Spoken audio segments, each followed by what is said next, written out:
a tiempo de poder responder esas dudas o esas preguntas que podáis tener. Así que, ánimo. ¿Quiere preguntar? Yoli. Adelante, Yoli. Pastor, buenas tardes. Gusto saludarle. Gracias igualmente. Hemos leído Juan 10:38, pastor. Y tengo una duda. No, me equivoqué, apunté mal. Bueno, le pregunto, pastor, porque tomé una nota. Cuando nuestro Señor Jesucristo decía en el versículo que el Señor recibió poder, ¿no? Recibió poder el Espíritu Santo, el Señor, nuestro Dios le dio el Espíritu Santo y le dio poder para sanar, para curar y levantar muertos, ¿no? Decía el versículo. Pastor, yo quería preguntar. Hechos capítulo 10, versículo 38. Hechos, perdón, sí, yo puse Juan, pastor, disculpe. Entonces, pastor, quiere decir que hasta que el Señor Jesús no fue bautizado, no tenía poder como Dios, era un simple ser humano, o tenía que demostrar que nuestro Dios, de todo el Señor, le dio el poder para que nosotros creamos. No entiendo ese versículo, porque ahí dice, ¿no?, que recibió poder a través del Espíritu Santo. No tenía poder nuestro Señor Jesucristo, pastor. Era un simple hombre. No. Nosotros hemos estudiado ya Juan capítulo 1, donde se nos decía que en el principio era el verbo, y el verbo era con Dios, y el verbo era Dios. Amén. Sí, pastor. Por tanto, Cristo siempre ha sido Dios. ¿Ok? Amén. Lo entiendo. ¿Qué significa este versículo de Hechos capítulo 10, versículo 38? Significa que todos conocemos Filipenses capítulo 2. ¿Ok? Tenemos que entender la palabra en su contexto. Para poder entender bien este pasaje, tenemos que recordar Filipenses capítulo 2, que yo lo leí también, o sea, de memoria, pero lo cité, ¿no? Cuando dice que haya pues en vosotros este mismo sentir que hubo también en Cristo Jesús, el cual siendo en forma de Dios, no estimó el ser igual a Dios como cosa a que aferrarse, sino que se despojó a sí mismo, tomando forma de siervo, hecho semejante a los hombres. Y estando en la condición de hombre, se humilló a sí mismo hasta la muerte y muerte de cruz. Por tanto, Cristo se despoja de su gloria, pero Cristo sigue siendo Dios. Por eso, antes de que fuera ungido por el Espíritu Santo, Cristo ya tenía un conocimiento de lo que había en el corazón de las personas. Cristo siempre tuvo conciencia de quién era. Él era el Hijo de Dios, desde siempre. ¿Ok? Ahora, ¿por qué necesitó que el Espíritu Santo le ungiera? No es que lo necesitó, es que el Espíritu Santo respaldó a Cristo en su ministerio. ¿Ok? No es que lo necesitara, pero el Espíritu Santo lo ungió con poder de lo alto. Fíjense lo que dice. Cómo Dios ungió con el Espíritu Santo y con poder a Jesús de Nazaret. Cómo Dios ungió. ¿No? Porque, es decir, entendamos ese pasaje.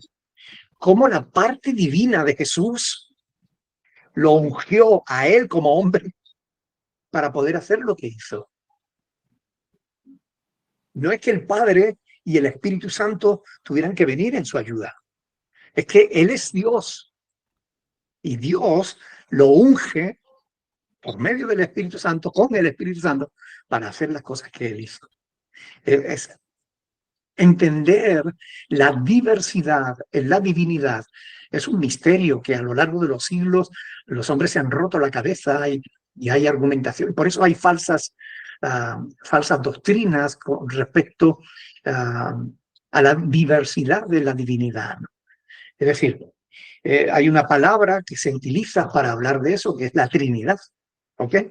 Hay personas que no creen en la Trinidad, no creen, porque no, la Trinidad no aparece en la Biblia. Bueno, hay otras palabras que no aparecen en la Biblia y las creemos. Por ejemplo, la palabra libre albedrío o las palabras libre albedrío no vienen en la Biblia, pero sabemos lo que significa. Y la Biblia da testimonio de que Dios da libertad al ser humano. ¿Ok? Que no venga en la Biblia la palabra Trinidad no significa que el Padre, el Hijo y el Espíritu Santo se nos muestre como un solo Dios, pero diverso. ¿Okay? Ya desde Génesis capítulo 1, cuando dice en el principio creó Dios. Esa palabra que se traduce por Dios, es Theos, es Elohim. ¿Ok? Theos griego, Elohim en hebreo. Y Elohim es una palabra plural. O sea, ya desde el principio se nos está diciendo que Dios es uno, pero es diverso. Por eso dice, hagamos al hombre a nuestra imagen y semejanza, ¿no? Pero lo que hace el Padre, lo hace el Hijo y el Espíritu Santo al mismo tiempo. Desde que dice, en el principio creó Dios los cielos y la tierra. Pero en Colosenses nos dice el apóstol Pablo que en Cristo y por Cristo y para Cristo fueron creadas todas las cosas. Por tanto, cuando el Padre está creando el Hijo y está creando el Espíritu Santo.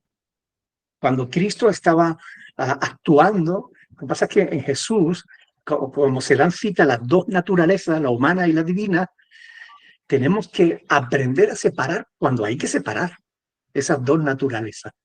¿Okay? La naturaleza humana y la naturaleza divina.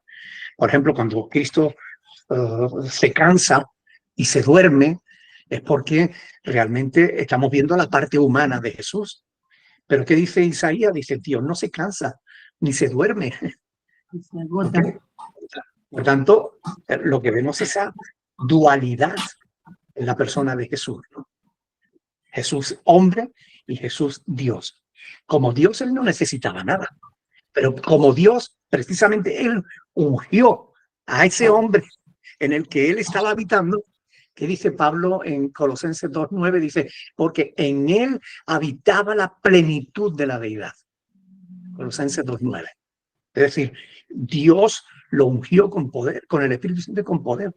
¿A quién? A Cristo hombre, para que pudiera hacer las cosas que hizo. ¿Ok?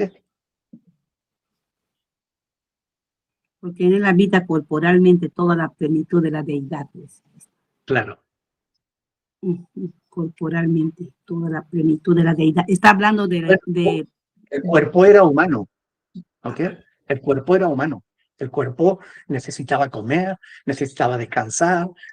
El cuerpo murió. ¿Ok? El cuerpo, pero Dios no muere. Murió el cuerpo humano de Jesús, pero Dios no murió. ¿Ok? María, madre de Jesús, no es madre de Dios. ¿Ok? Porque Dios no tiene madre. Jesús sí tuvo madre, pero como hombre, pero Jesús como Dios no tiene madre, porque Dios no tiene madre. ¿Ok? Entonces, no tener en cuenta esa dualidad en la persona de Jesús es lo que lleva a muchos a cometer errores de interpretación bíblica, ¿no? Muchas gracias, pastor. Por eso le pregunto, porque no quiero cometer esos errores y quiero aprender. Para eso estamos los pastores, para enseñar. Gracias, pastor. Dios me lo bendiga. De nada, hermana. Johanny. Pastor, una consulta. En el versículo 34 dice que Dios no da el Espíritu por medida, pero hay muchos pasajes en las que habla, a ver, por ejemplo, de que no te embriagues con vino, sino sed llenos del Espíritu. Sabemos que Esteban también fue lleno del Espíritu Santo. Entonces, ¿cuál es la diferencia en recibir al Espíritu Santo y que la palabra nos diga que tenemos que llenarnos del Espíritu? Claro. Es muy importante entender los conceptos para saber entender realmente lo que se nos está diciendo ahí, ¿no? Cuando nosotros pensamos en llenar, pensamos en que somos un recipiente y que tenemos que llenarnos, ¿no? Pero en realidad, a ver, entendamos lo que significa eso. Ser llenos del Espíritu significa que todo lo que hagamos, todo lo que vivamos, todo lo que hablemos, todo lo que pensemos, esté imbuido del Espíritu Santo. ¿Ok? Ser lleno del Espíritu Santo. Es decir, todo lo que hagas, todo lo que pienses, todo lo que digas, todo que sea lleno del Espíritu Santo. Es a eso a lo que se refiere el apóstol Pablo. Por eso cuando de la teoría pasa a la práctica, En Gálatas capítulo 5, por ejemplo, en el versículo 16 dice, andad en el Espíritu y no satisfagáis los deseos de la carne. Es decir, ¿qué es ser lleno del Espíritu? Andar en el Espíritu. Eso es lo práctico. ¿Y cómo somos llenos del Espíritu? Cantando cánticos espirituales, alabando al Señor, etc. Así es como somos llenos. Es decir, toda nuestra vida se llena de Dios. Pero no es que recibamos una parte del Espíritu y después tengamos que ser, y se nos vaya por el desagüe y tengamos que ir otra vez a llenarnos con otra parte del Espíritu. No, no, no. No es así. Es decir, el Espíritu Santo está en nuestra vida. Ahora, puede estar como un invitado de palo. Es decir, imagínate que invitamos a alguien a nuestra casa, le decimos, siéntate ahí y no te muevas. No hables ni te muevas. Y lo tenemos ahí, quietito, como un convidado de palo. No es lo mismo que tener a un convidado y agasajarlo, ¿no? Es decir, estar con él, hablar con él, tenerlo en cuenta, brindar tu vida a esa persona. Bueno, ser lleno del Espíritu Santo es precisamente eso. Que todo lo que hagamos tenga que ver con Él. ¿Ok? En el caso de Esteban, que iba a enfrentar la muerte, entonces que él pues se fortaleció en fe para poder enfrentar la muerte, entiendo, ¿verdad? Claro. Es decir, cuando uno está en una situación tan extrema como esa, estar lleno del Espíritu es lo que te da la fuerza necesaria para enfrentarla sin miedo, para enfrentarla sin, sin, sin temor. Porque estás lleno del Espíritu de Dios y tú sabes que vas a tardar 5 segundos, pero te vas a abrir los ojos de la presencia de Dios, ¿no?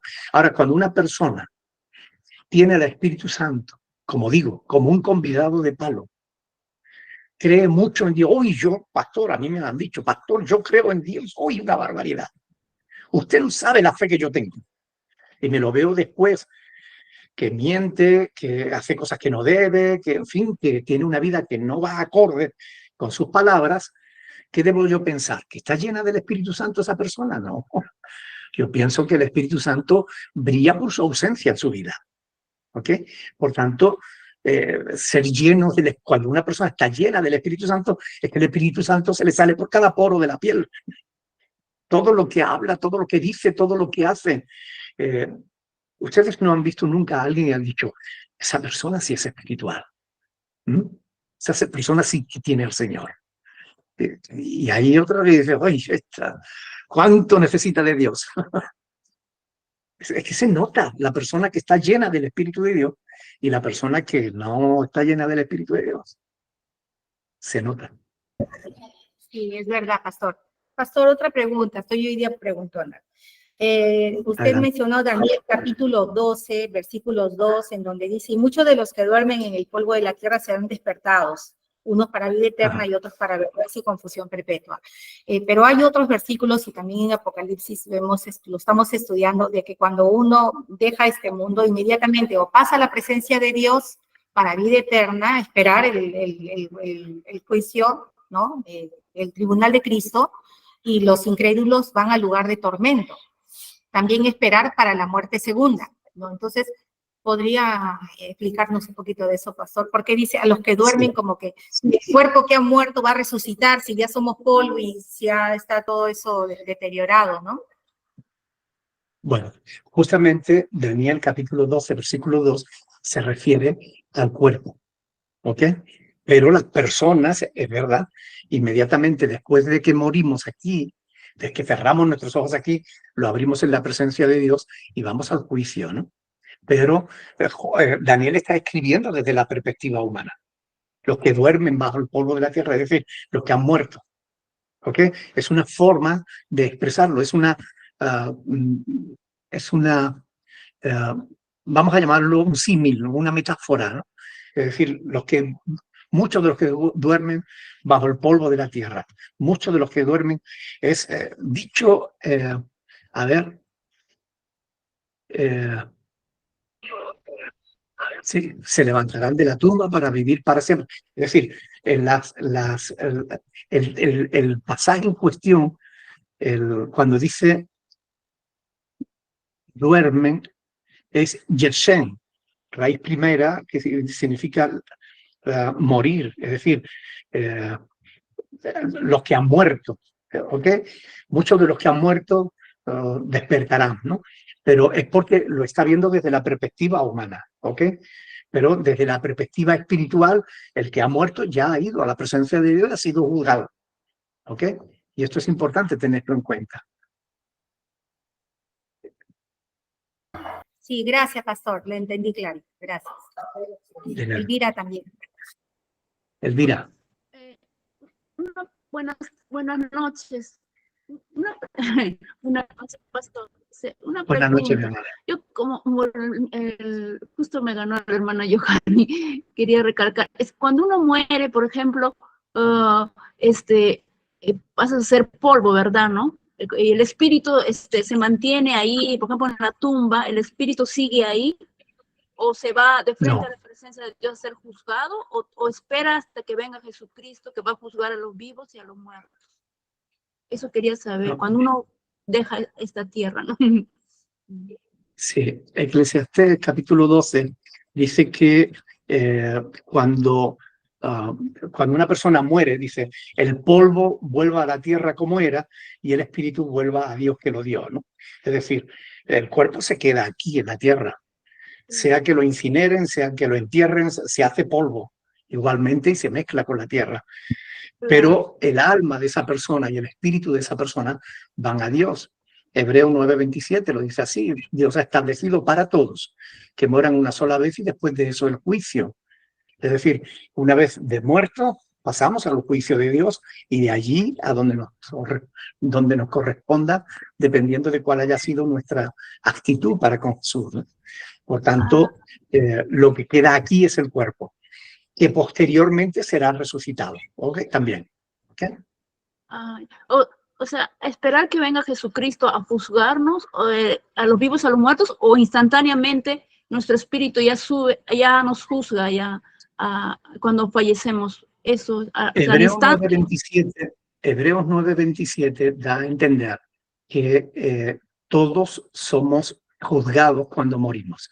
Ahora, para poder entender esto, debemos tener en cuenta algo que es fundamental, y es que una vez que cerramos nuestros ojos en esta tierra, se acabó el tiempo para nosotros, ¿ok?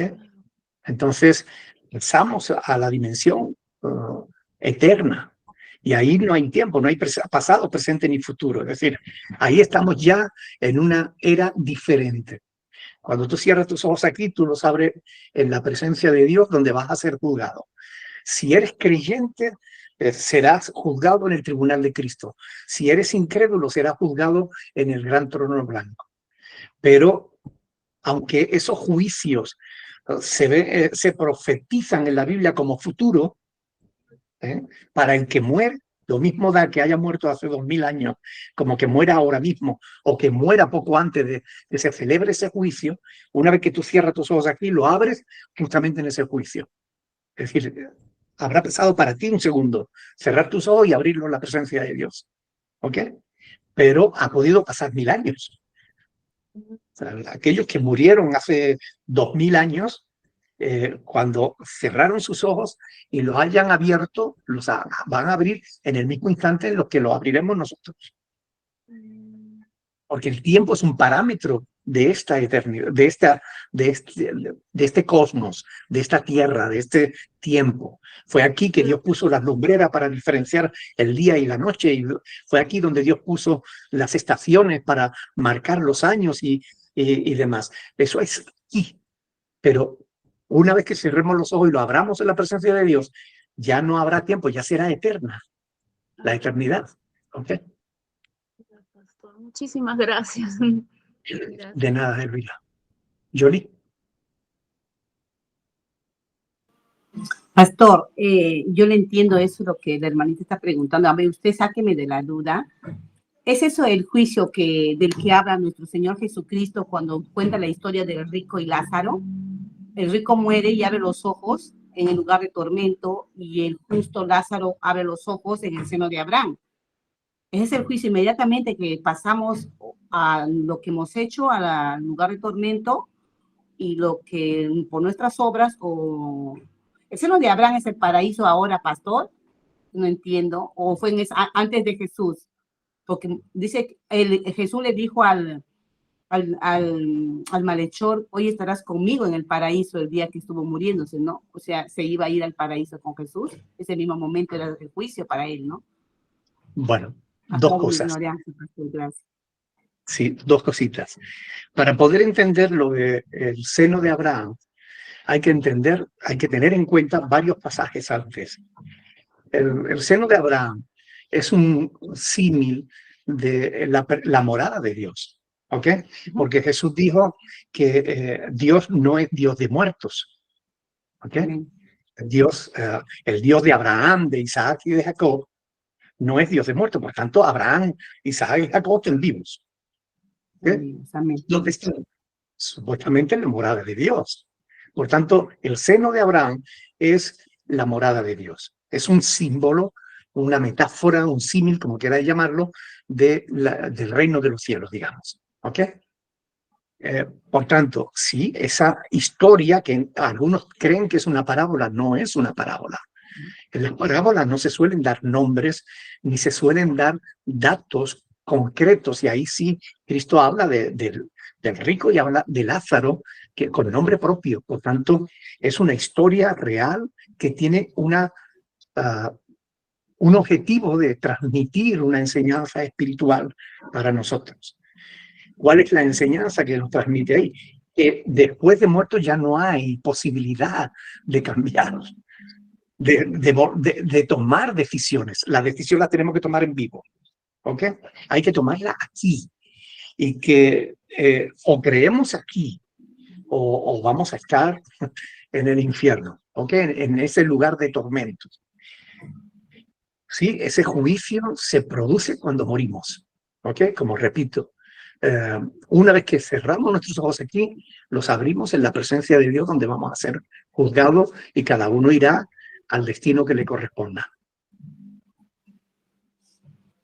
Muchas gracias, pastor. Gracias. De nada. Johanny.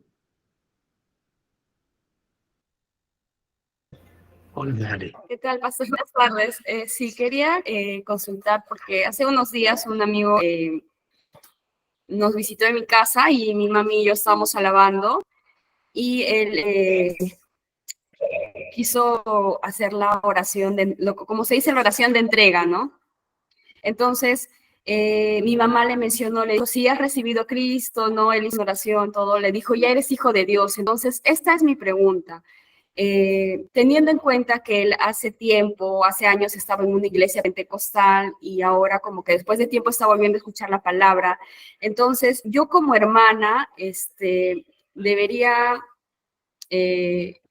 no sé cómo quisiera ayudarlo para que él reciba más doctrina y yo asegurarme de alguna manera, por decirlo así, asegurarme de que él haya creído de corazón y recibir el Espíritu Santo, ¿no? Teniendo en cuenta que en los versículos que hace poco escuchamos, que Jesús, después de ser bautizado con el Espíritu Santo, fue tentado, o sea, el Espíritu Santo le ayudó, ¿no? Entonces, eso es mi duda, no sé si me deja entender, acerca de que mi mamá le dijo a él, ya eres un hijo de Dios, y como que yo entiendo que ya recibió el Espíritu Santo, pero eso no lo sabemos.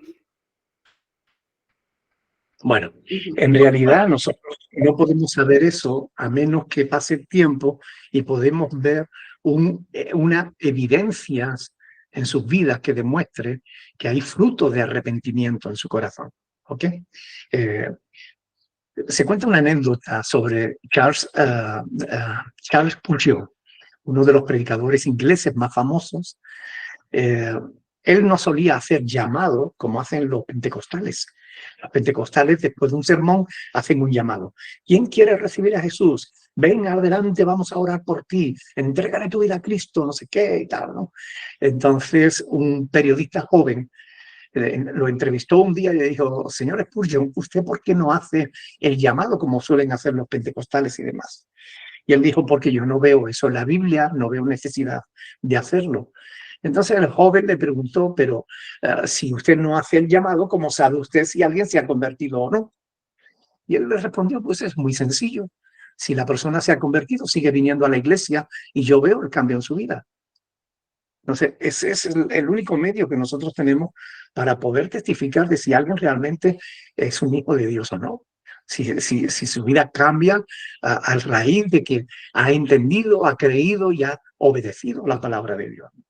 Por tanto, decirle ya tú eres un hijo de Dios es un poco arriesgado, porque fíjate que hay personas que llevan tiempo en la iglesia, que afirman que son cristianos, que conocen la Biblia en pasta y que sin embargo no se han convertido todavía, porque viven de una forma carnal, sin tener en cuenta los mandamientos de Dios. Entonces, ¿cómo podemos nosotros decirle a alguien, ya tú eres un hijo de Dios? Deja, si eres o no eres hijo de Dios. Esto es lo que la palabra de Dios nos dice. Si tú crees a Cristo de todo tu corazón, Dios te acepta como un hijo suyo. Ahora, si tú lo haces o no lo haces, lo veremos en el tiempo. Vamos a ver si realmente tú te has convertido o no. ¿Okay? Por sus frutos los Muchas conoceréis, gracias. dijo Jesús. Sí. De nada. Pastor, por favor, una pregunta más. Hace unos días mi mamá me visitó y trajo a unos hermanos ella va a varias iglesias, de su iglesia pentecostal. Y a pesar de eso, yo quise acompañarla por el tema de que ahora está delicadita de ella, para orar y todo, ¿no? Y como era la primera vez que los iba a ver. Bueno, oraron por mí, acepté, porque ellos me dijeron, nosotros no imponemos las manos, ¿no? Todos nos arrodillamos en círculo, entonces yo acepté una oración, pero había una de las personas que como que me hizo una cirugía un poco rara, que lo escuché y solo me encomendé a Dios, porque solo decía, te están haciendo una cirugía para cambiarte un corazón, que tal vez un corazón de tristeza por un corazón nuevo, algo así. Pero bueno, eso no fue lo que más me llamó la atención, porque yo después de eso me paré y me fui a la cocina, pero mi mamá pidió la oración por mi hermana, y a mi hermana sí le sacaron animales espirituales del cuerpo. Y yo me asusté mucho, le pedí piedad a Dios para que la protegiera a ella. Incluso creo que escuché que como que quería vomitar, me parece, que le sacaban esos animales y me asusté. Mi mamá entró y le dije, ¿por qué haces eso? ¿Qué tipo de oración es? Es una responsabilidad la que tú estás haciendo, porque yo tuve temor por mi hermana, ¿no? Porque ella es menor, o sea, en relación a la edad biológica que mi mamá. Le dije eso a mi mamá y ya me iba a salir de la sala y mi hermana me dijo, cada uno decide, como es voluntario. Entonces, cuando ella me dijo eso, ya yo como que salí en paz de mi casa y ya lo dejé pues a ellas, ¿no? Para que le sigan orando, no sé qué más. Entonces, yo sé que eso definitivamente es falso porque no está en la Biblia eso de los animales espirituales, pero de todas maneras quería hacerle esa consulta ya que usted está aquí hoy. Sí, todo eso está basado en las falsas doctrinas de la guerra espiritual. Allá por los años 70, casi finales de los 70, Peter Wagner,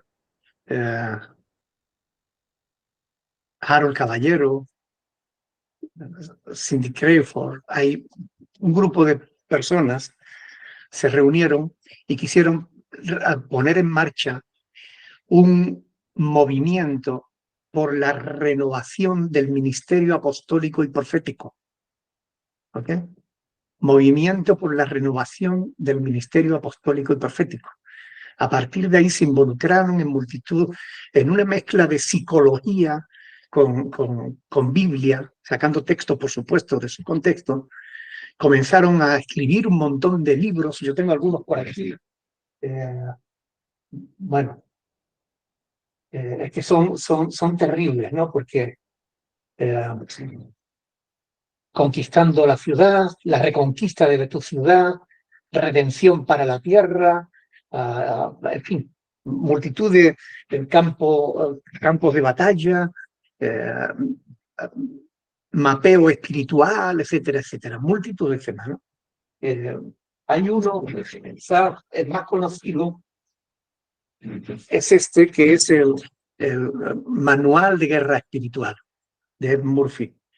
Bueno, esto está lleno de de herejías y de mucha invención, de mucha locura humana, que nada tiene que ver con la palabra de Dios. Eso de provocarle el vómito es porque ellos creen que cuando una persona tiene demonios, el demonio sale por vómito. ¿Ok? Entonces le ponen un cubo y como que y no sé qué, y empiezan a orar de ese modo para supuestamente para sacarle el demonio. Eso de los espíritus de animales, todo eso son locuras de religiones paganas, como por ejemplo la religión de los indios americanos, ¿no? O sea, que se identifican, tú tienes que meterte en una choza, en una cabaña de ellos y allí fumando droga y tal, y tienes que ponerte en contacto con el espíritu que a ti te guíe, ¿no? Y a uno le guiará un águila y al otro le guiará un oso y al otro un tigre. Y todo eso es una mezcla de religión pagana con algunos textos sacados de contexto. Nada de eso tiene que ver con la verdad. ¿Dónde encontramos en la Biblia que los demonios tenían que salir por vómito? Eso no está en la Biblia. ¿Dónde encontramos en la Biblia que las personas tienen espíritus de animales? Eso no está en la Biblia. Todo eso son invenciones humanas y de gente que desconoce las Sagradas Escrituras y que andan en la paranoia de que ellos son los que tienen el poder para hacer la guerra espiritual. Y lo que hacen es meter a la gente en el ocultismo, ¿ok? En una dimensión que pertenece al reino de las tinieblas, no al reino de la luz. Entonces, bueno, pues ora por tu familia, que Dios levante una muralla espiritual de protección alrededor de ellos y que los libere de ese tipo de personas, de ese tipo de herejías, ¿no? Que Dios les dé discernimiento y sabiduría para leer la Escritura y saber que lo que no esté en la palabra de Dios tenemos que filtrarlo con mucho cuidado, ¿no? Sí, pastor, muchas gracias. De nada, mi hermana.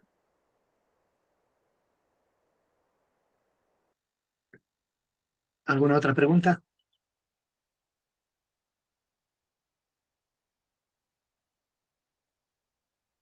Bueno, pues si no hay más preguntas, lo dejamos aquí. Lo dejamos aquí por hoy, ¿ok? Hagamos una oración para despedirnos.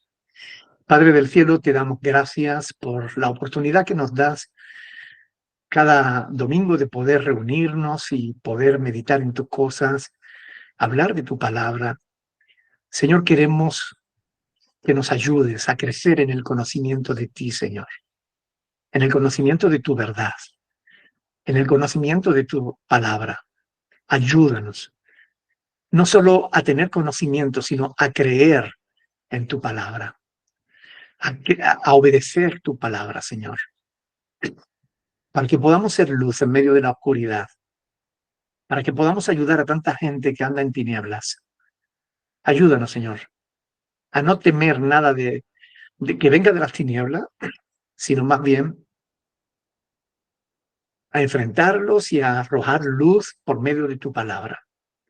Llévate tú la gloria, la honra, la alabanza, siempre solo tú la mereces. Te lo rogamos en el nombre de Jesús. Amén. Amén. Muchas bendiciones para todos. Dios les bendiga, mis hermanos. Dios le bendiga, Muchas pastor. gracias. Hasta luego. Gracias, Gracias, estudio. Tremenda predica, tremenda predica. Un abrazo desde aquí, los Gracias, amamos.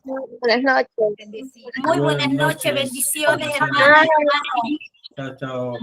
Saludos. Dios les bendiga. Hasta el próximo lunes.